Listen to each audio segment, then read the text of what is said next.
Hello ভাই ভাবিরা, this Rajib. কি অবস্থা সবার? তো এখন আমি কথা বলবো তুফান।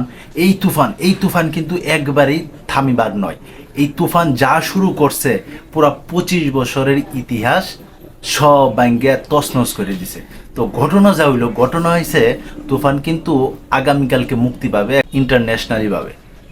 তো ওই ইন্টারন্যাশনালি ভাবে রিলিজ হওয়ার আগেই অগ্রিম টিকেটের যে একটা ঝড় শুরু হয়েছে, এই ঝড় বলার মতো না।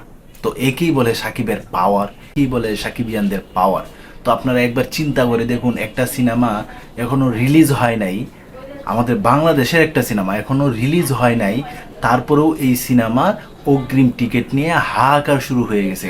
তো আপনারা বুঝতেই পারতেছেন যে তুফান সিনেমা কেমন হয়েছে, আর সাকিব খানের ক্রেজি বা কেমন। তো এই তুফান নিয়ে কথা যতই বলা যায় না কেন, বলা শেষ হবে না। এই তুফান থামিবার নয়, এই তুফান আসবেই, এই তুফান ঝড়ের গতিতে যাবে।